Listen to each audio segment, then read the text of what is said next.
Welcome to the Hawkeye Sidekick podcast. And you're very welcome back to the Hawkeye Sidekick podcast. My name is Mark Kennedy. I'm joined this week by our residents, Ruairi Walsh, Kieran Collins. I'm delighted to have James Mulcare all the way from Beaufort, but a good Cork native with us for the second episode. How are things, lads? All good, thanks, Mark. Good. Yeah, Good. all better here now. Yeah, very good. We'll start from the start, lads. What stood out for you last weekend? Yeah, I'm going to start. I'm going to skip past the Clare performance against Cork and go straight to the Harty Cup final. I was thrilled to be there in the Gaelic grounds. Tulla, as you know, had been kind of the Fairytale story beforehand, and I suppose people are kind of wondering, in a way, are they just happy to be in the final? But by no means was that the case. They hurled extremely well, had a great structure to what they were doing. You could tell from how they got to the final. They went through a series of tight games against kingpins, you could say, of the Harty Cup, De La Salle, CBC, who had been, the team of the last few years in there, and I think that kind of gave them spirit that if it was going to be a tight game, that they had been through the middle before. So yeah, they had that in the second half. They went up 4 points with the breeze, and it looked like they might actually open, a gap to win it. But Arskell came back at them, had a couple of goal chances. Adam Hogan, fullback for Tulla, exceptional. He was on the Clare 20s last year. And if you're talking about a guy who could actually just already pop into a Clare senior setup, because we definitely need to start looking at backs and full back line in particular. And he's a guy that would be no harm even have in the setup this year. And I'm sure he's on Lohan's radar already. Even out the field, Oisin Clune, wing back. Actually, a lot of the Fecal boys, three of the Fecal boys really strong. The captain as well. O'Connor midfield, the two O'Connor brothers. And cornerback from Tulla, Ryan made an unbelievable block for what looked a certain goal. He certainly did, yeah.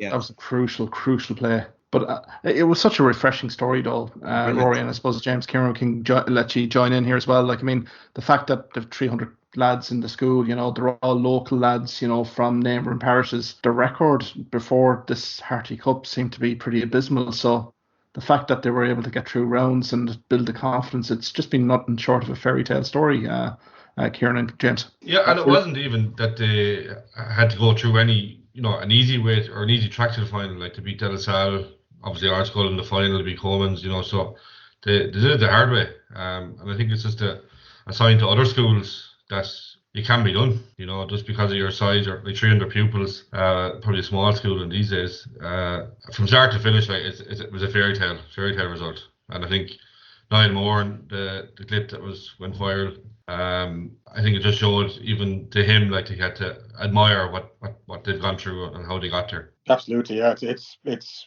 fairy tale stuff, to be honest with you. Yeah, I mean, I think the thing that stood out for me, like, throughout the campaign, was that they just a never say die attitude and refusal never to be beaten. I mean, as I said, looking at the quarter final versus CBC, they were 6 down going into the closing stretch and managed to turn it around.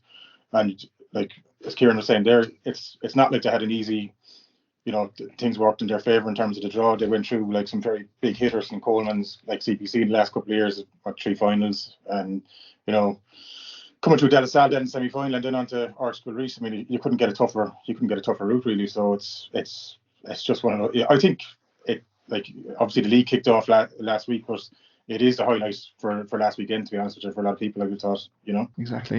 No, it was a marvellous triumph, and what a tonic, I suppose, Rory, as well, for East Clare hurling as well, underage wise. Yeah, like as we know, the Clare underage last year, there was a lot of negative talk about, how they were behind what was going on in neighbouring counties and that. But it just shows that the hurlers are there, and you're looking at what traditionally, like at that age group, Tulla, O'Callaghan's Mills would be kind of in the B grade. So to pull players from there, Fecal will be strong at that age group. They're amalgamated with Killanena, so even still, like, they're still kind of amalgamated at underage. And they would have a couple of players, one lad from Clooney, one lad from Broadford as well inside. But so, like, they are coming from, not an urban area at all. And it is a great tonic for East Clare hurling because, in the last few years, we saw a lot of what we thought traditional senior teams from East Clare drop down. A couple like Tulla themselves have dropped down to intermediate. And there is a bit of resurgence. Scariff won the intermediate 2 years ago. Killaloe won it last year. So, there is a bit of resurgence and badly needed. For underage for Clare as well, they have a good sprinkling as well in Arskell Reese, So, I mean, you I mean, things. Yeah, they're not probably what you're saying there, Ruairi, but probably not all as doom and gloom as what it seemed, 12 to 18 months ago, And the Dean Ryan final this year was Flannan's beat Arskell Reach. And I think out of 36 players that played in that final, 26 were Clare between both schools. Yeah, I heard TJ Ryan was saying on about that, alright, earlier on the week, yeah. So it is good news story and it's good news story for Clare. So, you need counties to be competitive. There's a small enough pool as it is at the top table in hurling. So the more counties that are competitive, the better for it. Absolutely. Kieran, what stood out for you for the weekend past? Well, I suppose I'll talk about our own county, Limerick, and I was at the game the weekend. Sure. Awful game of hurling to watch, I suppose, and depending on what you're looking for. But the first thing I will say that you won't see from the television was the conditions. Wexford Park is probably up there with Salt Hill and a hard place to go, and the wind being one of the contentions there. Usually you'd have a wind coming off from the water from the coast, but it was coming the opposite direction, and it was swirling. It was changing all the time. So it wasn't the ideal at all conditions for hurling. But maybe it adds to the games in other ways. It was a real, I think in Wexford's favour, it was like a real dogfight, a real battle. The middle third was just it was mental at times. I think Wexford played well. They came in, they probably reverted back to the sweeper. I suppose looking at the result the week before, shipping 229 to Dublin, they were, I suppose, with Limerick coming down, maybe a bit of fear there. They went back to the tried and trusted. It probably won't happen overnight where Egan's going to put his stamp on the team. It's going to take time. But nonetheless, they played well. Matt O'Hanlon, who I probably been a bit critical on last week, did well corner back, but must have heard the podcast, Kieran. Maybe he did. But in saying that, Gillan was very poor. Gillan was 2 or 3 yards behind him. So, when it comes to championship hurling, I don't know, will he have that much effect in corner back? Paddy Foley is a huge plus back for Wexford. I think he just ties the whole lot together, and the whole backline played well.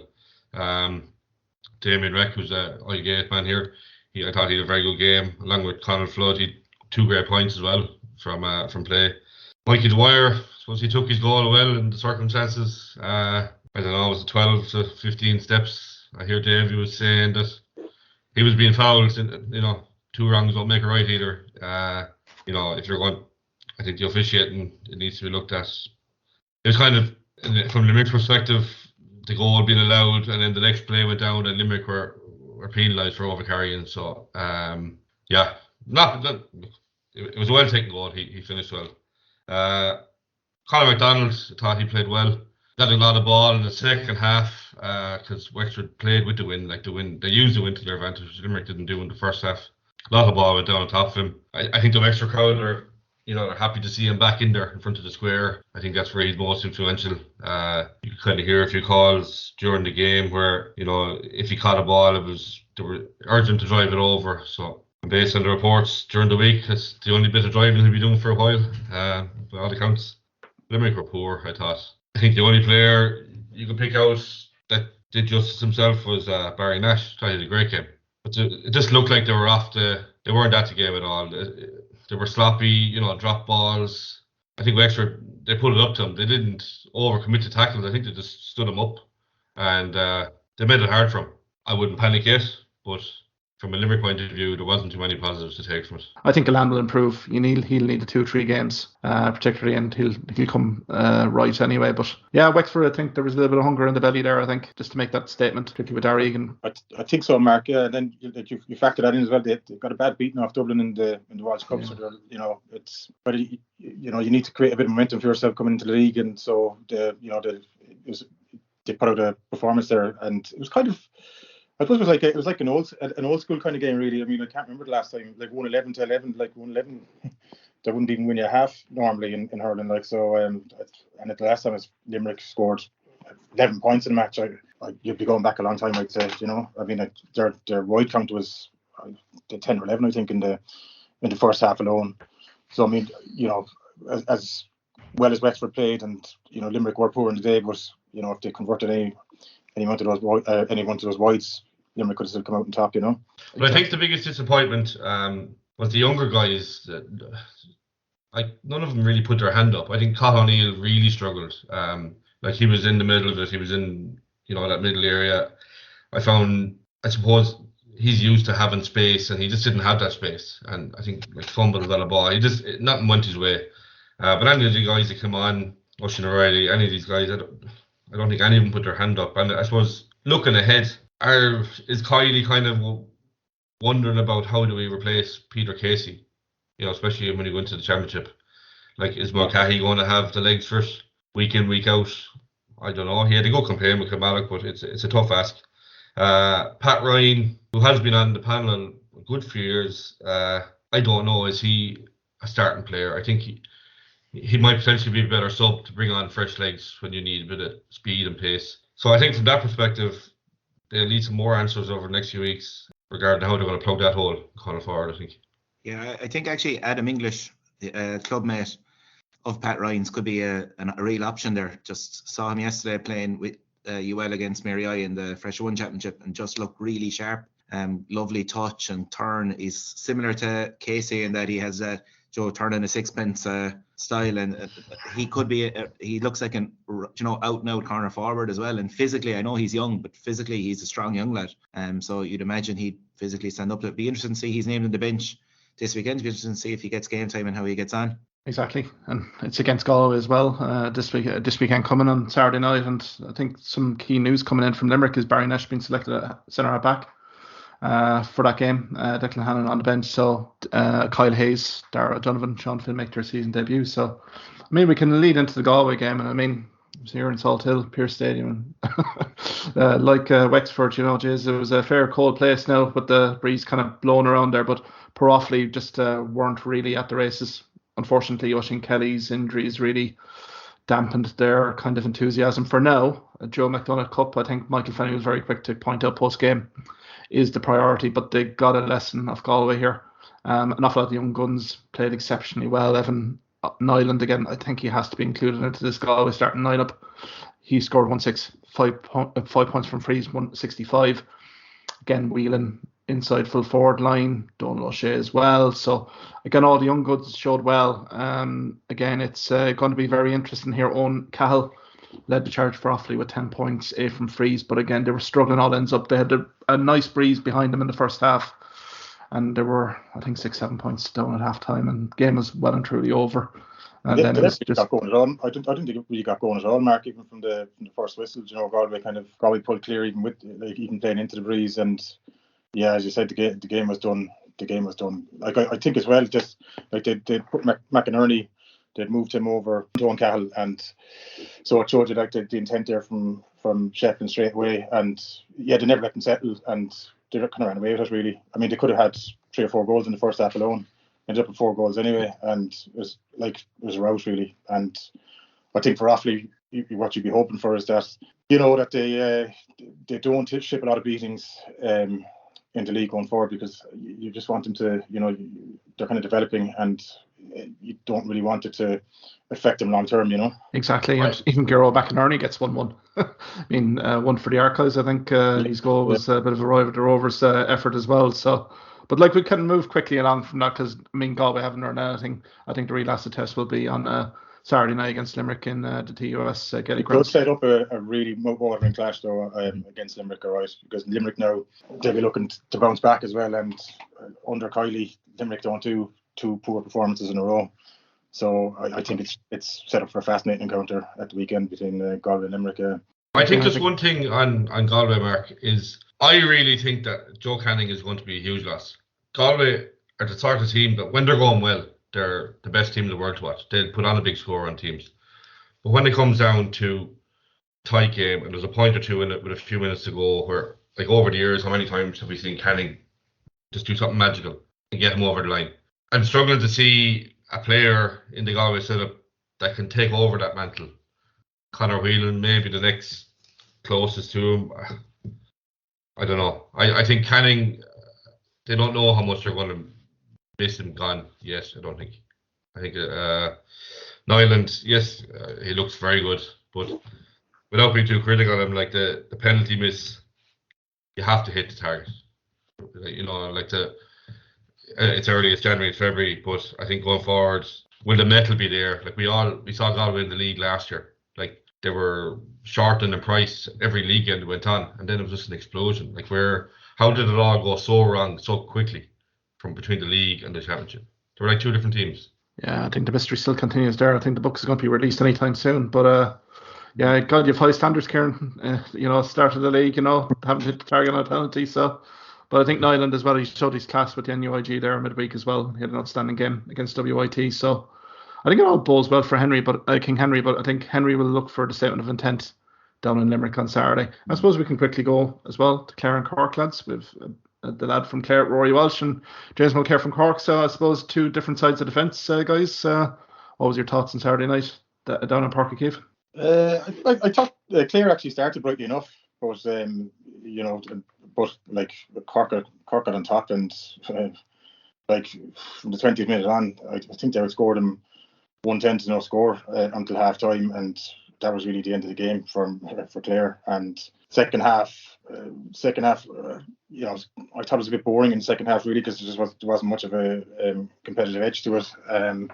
Cork, like it was the kind of game that would suit Cork then. It was loose. There wasn't much physicality. They weren't really in Cork's faces, so Cork could implement their game plan. And yeah, I was kind of disappointed with maybe the last 10 minutes with Cork. I thought they kind of faded out, and I wouldn't say they let Clare back into it, but I think Clare like 6 or 7 points there unanswered there towards the end when Cork got the goal. But contest was done. Yeah, contest was done with that scoring spurt from the 20 minute on, really. Clare just they kind of, I know they're missing a few, but I kind of thought they kind of gave up the fight a bit, and they kind of just it's the ideal game. It was the ideal game for Cork. Like they're the type of games that Cork relish, really, and they put on a big score. Yeah, I suppose I touched on this last week. We're missing a lot of players, but the players we're missing are generally forwards. You're looking at Duggan, Kelly, Conlon to come back in, Shane O'Donnell, and I'm very worried about our backs. We seem to hard to recognise what our puck-out strategy was, because Cork were pulling back, let Clare hit the cornerbacks, and the cornerbacks, full back line as well, Conor Cleary as well, at times didn't know what to do with the ball. They didn't know whether to go short with it. When they hit it long, it was going straight back down Mark Coleman's throat and centre back. I don't know how many times he swept up ball that was coming straight from our puck out from a cornerback or fullback. So it's something that they won't win many league games if they're going to have no real strategy with a short puck out and how they work the ball out. Yeah, again, so it's a bit worrying from.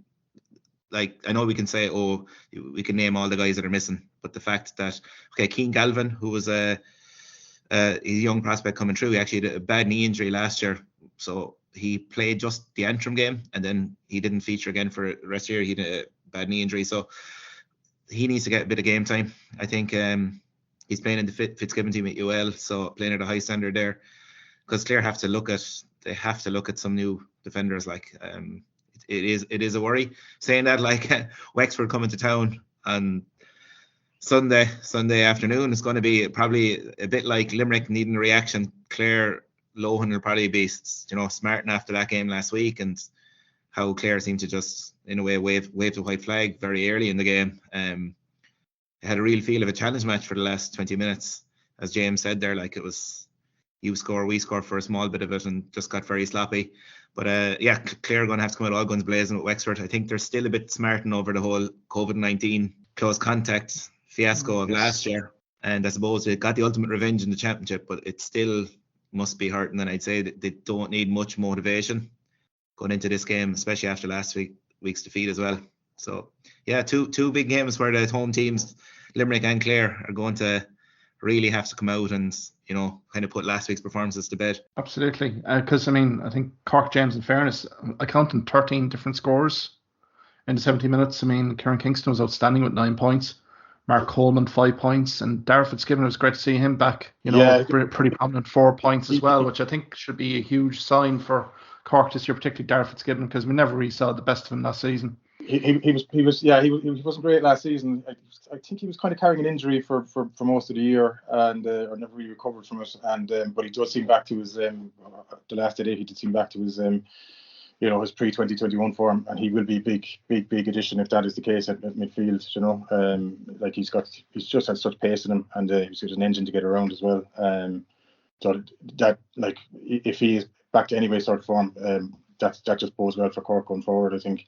But I just thought, like they went on that scoring spurt, as I said, from about the 20 minutes on, but you couldn't really read too much into the second half. It was just set up lovely for Cork, that kind of game, nice and open. Like Cork have struggled in the past when you put it up to them physically, and I still think that there'll be question marks there. Against the likes of Limerick and your more physical teams, but like it was if you were setting out a game for Cork to play, that was it at the weekend against Clare. It was so open there in the second half, and as Kieran was saying, or Ruairi was saying there, it just felt like a challenge match at times there in the second half. And like you talked about Darragh Fitzgibbon, Clare were wiped midfield. Like Cork scored 7 points from play from their two midfielders. Joyce, who was very impressive. He was excellent, actually. He was excellent, and I think maybe he might be enough. Because even when Coleman was bombing forward, he was dropping back in to cover Coleman, and I actually think maybe, I don't know, Kingston might look at eventually moving Joyce, maybe swapping the two of them and getting Coleman further up the field. I think Coleman is an unbelievable hurler, but I'm just not sure from us at centre back. I don't think he holds down. I don't think he's disciplined enough. And I think they should be looking to release him further up the pitch, to be honest with you, And David Fitzgerald for Clare midfield was anonymous. Like, he's an enigma, this guy, because he's quick, he's good in the air, he's all the ingredients, but he just has no level of consistency. So like you're kind of wondering, and he's been tried wing back, wing forward, and you see him some games, especially when he comes off the bench, and you're saying, oh, this lad is, such a talent. But then the next game, he's like, case in point was the All-Ireland semi-final with Galway in replay, where he came off the bench and it could have been the extra time in the first match at Croke Park and looked unbelievable. So he was thrown in midfield to begin in the replay, and Thurles was taken off after 20 minutes. So it's just like, it's a strange one, but it's another factor. Like Clare had no score from the two midfielders, and Cork had 7 points. Like, there was 9 points in it in the end. So you can point at one spot straight away. Indeed. And I suppose, Rory, kind of going back to it, I thought it was unexpected retirement news with Colin Galvin calling quits on the intercounty scene. Yeah, what was your reaction there? It's a great servant. Wasn't up to the jersey, but disappointing to see him kind of finish the way he has had. Yeah, like 28 years of age. I was surprised, to be honest, that he was retiring. Because I'd seen him inside training, like he had gone back in training with them the early days. And look, as we said, he was in 2013. He was brilliant. He was brilliant, and he had 2018 as well. Remember, he went back in that kind of sweeper role against Galway and Croke Park and changed the game. So well, best of luck to him. He's still playing with Clonlara Club this year for the season ahead, and I'm sure they're delighted to have him full time. So Clare's lost his club's gain in a way. And Ian, his brother, is another lad who had injury, or I think was appendicitis. Another guy missing at the moment for Clare, and again another forward missing. So exactly, yeah. Kieran, do you want to kind of step in there? Yeah, just really surprised with Clare that there was no real fight in Clare. There was like a lethargic approach. And I think that's what Lohan will look for next week. Because seeing what game Wexford brought to Limerick, Clare are going to have to put a bit of fight into it and meet them, man for man. Touching on Coleman, Coleman, he's exceptional going forward. He's described as your quarterback, but defensively, Malone scored 3 or 4 points off him. So I think it's all well and good dashing forward, and I know James made a point that Kieran Joyce is stepping back. That's you're talking a very well drilled system for that to work all the time. I think Coleman will be more effective wing back. I don't know, is it an option? Maybe Marquee step in centre back just to bolster up and bring a bit of physicality there. Same with Mellerick. I think Jury's out. He'll need a few more games just to see how he really goes there. And but Cork they're really building a panel. They really have a panel of, especially forwards, of really talented young players with serious pace. Yeah, they're bringing through a few now from the under 20 team, and yeah, they are. That's the one thing that does seem to be striking me at the moment is there is serious competition for places. You're looking there even at the weekend, and I know Jack O'Connor came on there, but no Horgan or anything, and Barrett came on, and they do like Luke Mead as well to come in, and like they have competition there. It does seem alright. But on Melrick, I thought he did okay at fullback, but he did get badly turned for the Clare goal, alright. And the first 20 minutes, yeah, the full back line were, they were under pressure, I thought, and they're a bit exposed there, to have back line in front of them. So yeah, I'd agree with you that, on Coleman, but I don't think he's even suited in the back line. I'd push him up further forward, either into midfield or up into half forward line even. I think he could dictate play from there. Exactly. No, look, good result for Cork. I mean, I suppose Rory, the positive probably is Mark Rogers probably scoring the 1-5. But again, I think Wexford, it's a new day out in Ennis. As you say, Lohan will be hyping those guys up.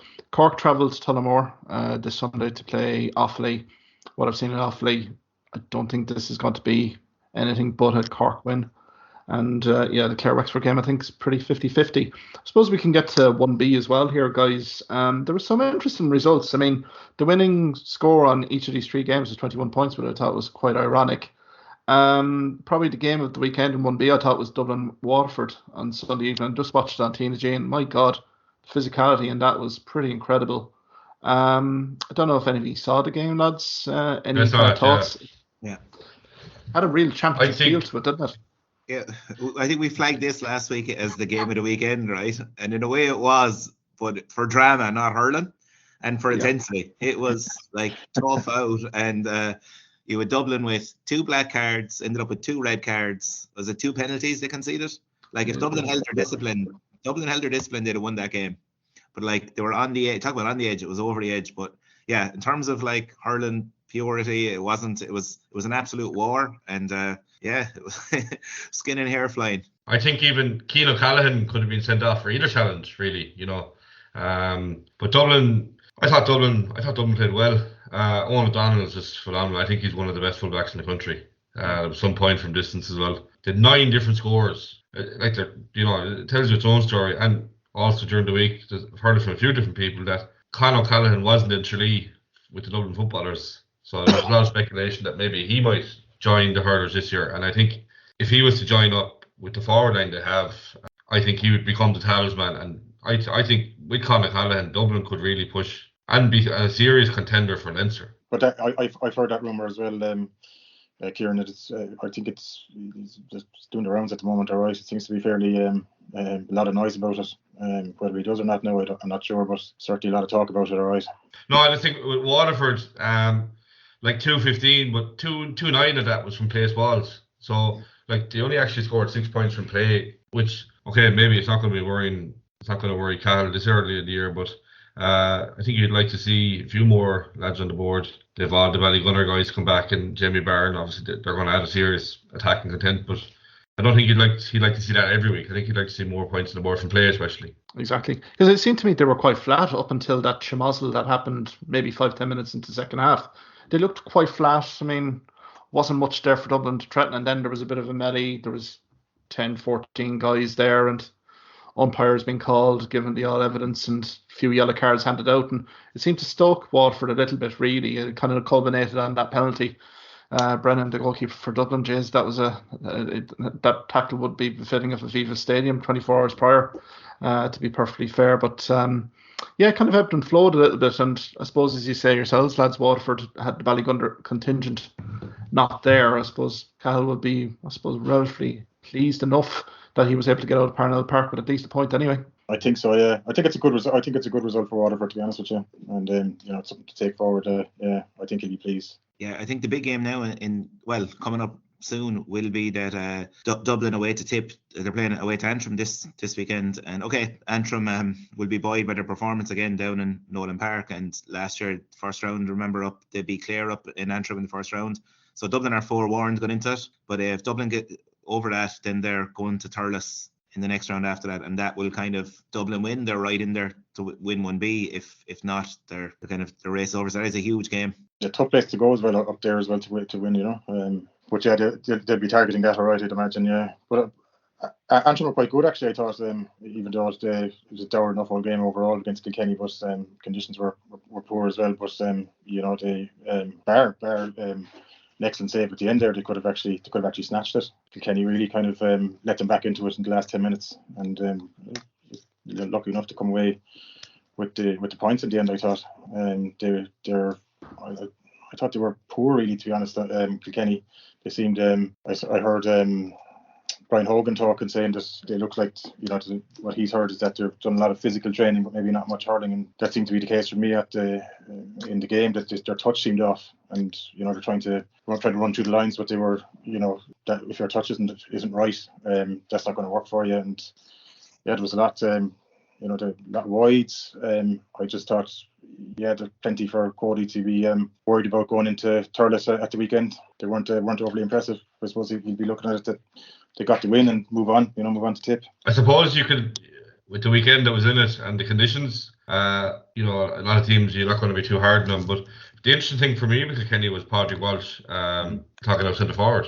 I don't know, is there something going to be in that for the year ahead, or is it just Cody with his experiments this time of year? But just one you wouldn't predict to happen. Yeah, as well, if you look at their forward line again, it's Billy Ryan, Kieran, who played really well for them, Bergen in full forward line, Donnelly. Everyone thinks this, Kilkenny have conveyor belt of talent, but it's the same guys he's kind of coming back to for the last 3 or 4 years in the league, and you're kind of wondering where is I know you've Owen Cody from Ballyhale has kind of shot out there, and I suppose Mullen has been around 2 or 3 years now, but you're kind of waiting for where's the next Shefflin or DJ, and every year you'd hear about Kilkenny have such and such coming through, but it seems like conveyor belt has dried up, and he keeps going back to the same guys who perform well one week and go missing for a couple of games, and then now right off Kilkenny at your pearl, as we know. But there does definitely seem to be an element to that. I do think Cody is probably getting more out of them than absolutely than what they actually are, and but you'd never write off a Cody team. He's just the will to win, and his just desire is it's just incredible, and seems to be an infectious sort of trait that all his teams possess. But I wasn't. I know the conditions were poor enough, but I think they had 19 wides in the end. Kilkenny did, but that's going to be. We were talking there about Limerick and Galway being a marquee fixture, but that's going to be an excellent fixture as well this weekend. Kilkenny and Tip, I would have thought. Both teams, were kind of similar enough games, I suppose, and that's not overly impressive. And neither team is going to want to lose that game at the weekend. There's such a rivalry between the two of them. Yeah, certainly, because with Tip, they went to Portlaoise. Got the job done, 21 points to 114. But if you take Jason Ford, 11 points, Mark Keogh, 4, and Jake Morris, 3 points. 4 points from the rest of the team doesn't look for good reading for Colin Bonner, and plus the fact that Laois were down to 14 players for 25 minutes of it, and with the breeze, I thought it was maybe kind of Tip died a little bit, particularly that 5-10 minutes, and Laois did really come back at them. Yeah, I think Laois finished the stronger of the two teams. I don't think Bonner will worry too much. He still has the 2 McGraths to come in, and if John McGrath can bring the form he had with Lockmore from last year into Tip, that'll be a huge bonus. Shamie Conlon, whatever part he plays this year, hard to see him starting every week. Roland Maher, if Bubbles can get back and get fit, Bonner as well also. So there is firepower there, but I really do think Tip are going to really rely on Jason Ford this year. I think an injury to Ford, I think it'd be catastrophic for Tip. I think at the minute he's the talisman. He's what's keeping it afloat. Not much more I can say. He's going to be the main man there. It's a tough job for Bonner, really. He's coming in there, and Sheedy before him probably relied on the old guard a bit too much. You could maybe argue was he a bit selfish, looking for the All Ireland himself rather than looking to try and develop a plan for the next few years for Tip, and it's kind of effectively been left for Bonner to come in and pick up that mess for him. I thought Morgan was good for them there at cornerback, but there's really not much that you take away from that. The food's come back all right, but poor enough from Tip, I thought overall.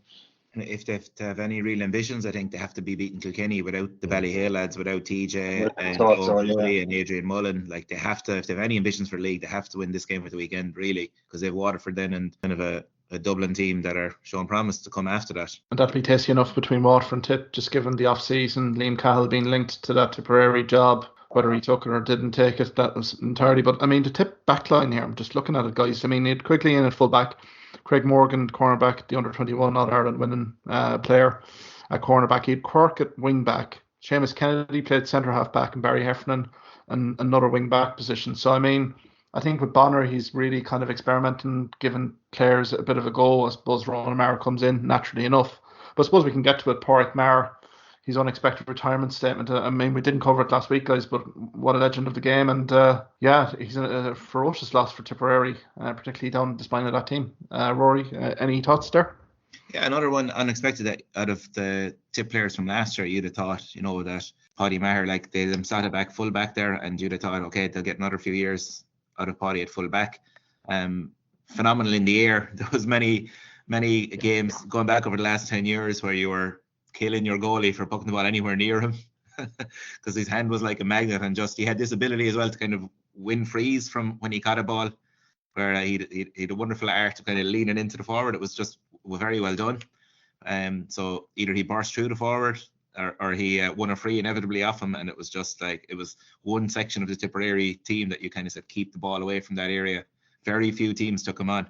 I hear Brian Hogan earlier in the week saying that they rarely targeted players pre-match, but he was one player that Cody brought up that keep the ball away from. So that was a testament, I think, to how good he was back there for Tip. Absolutely, yeah. I can only assume as well that I heard TJ Ryan was saying that he was kind of surprised that didn't make the announcement earlier, but he must have been giving himself every chance that that he thought he was going to be that he was going to be okay for this year, but not the case. Yeah, so big hole for Tip now with him retiring. All right, yeah, colossus of the game really, I suppose. Yeah, indeed. Like look at his medal haul, the accomplishments, the All Irelands, the All Stars, the Munster Senior Championship under 21 minor, third of Sarsfields as well. I suppose devastating impact for them as well. I suppose they would have expected Porrick Maher to be lining out for them in the seniors for many a year to come, and unfortunately that is not the case. And we wish Porrick, also Colin Galvin, all the best in their intercounty retirement anyway. So yeah, maybe heading to block time anyway, lads. I think we've kind of talked about Limerick Galway, probably 50-50. Clare Wexford, lads, who do you fancy? I think 50-50. It depends what game Clare bring. I think it'll be a real tight pitch. It'll suit, both teams are used to playing that kind of a setup, so I think 50-50 as well. Offaly Cork, I suppose we'll say Cork, I would imagine. No disrespect to Offaly here, but I think it's more development, and performance that Michael Finney is probably looking at, and maybe blood a few more squad players in there against Cork. 1B then, suppose Tip, Kilkenny. Who do you fancy here, lads? Yeah, I think Tip will get their. I think Tip will get their first win. Well, first win over Kilkenny under Bonner anyway as manager. They obviously beat Laois last week. Yeah, I'm going to go with Tip, and I'm going to jump in. I'm going to go with Clare as well against Wexford. Not out of sentimentalness, but I just think in Ennis reaction from last week, and a bit of hurt from last year with Wexford as well. So I think they'll go with Clare there. Sorry, yeah, go on. Tip Kilkenny, I wouldn't be sure. Yeah, I think that could go either way. I may be slightly leaning towards Tip, but yeah, I would not with any certainty. Yeah, Tip. I think it'll be a real sign of how, like last week's games, both bad conditions, bad opposition. I think this will be a real test for each team. I think both teams will want to win it. I think possibly Tip will have a stronger side available anyway. Watford v Laois. Waterford. Yeah, I think Waterford are right. Yeah. I think it's hard to see any improvement on Laois from last year. Under Cheddar, I think they made great strides under Eddie Brennan, and it all just went back to the old familiar before Eddie Brennan's time. So I think Waterford. Yeah, I think we have to call out Roland's performance and Stephen Maher's performance against Tip as well. I mean, Roland scored 1-3 and Maher 8 points, 5 from frees, really kept Laois in it. So I mean, it will all depend on Liam Cahill, I suppose, the side that he lines up with. Yeah, I think home win there. And then Antrim playing Dublin. I mean, I was relatively impressed by Antrim, to be perfectly honest. Thought their insightful forward line really caused Kilkenny an awful lot of issues when they got the ball in early, like some McManus and Elliott. But who do you fancy on this one? Kieran, might start with you first. I think Antrim. I think this is one of the games Antrim will be targeting. This and possibly the Laois game. Very hard place to go, as Clare well know. But I think if Dublin have any real aspirations about this year, I think it's a game they'll want to win. So going on that, I just Dublin, but I think it'll be a tight match. Yeah, Dublin after a struggle, I think. Yeah, Dublin. We've tipped them for 1B, so I can't just change in week 2. Go back now. Just tip them for another week. No, I don't think we'll waver, but I think Antrim are kind of showing progression there, and Keelan Malloy as well from the wing back position.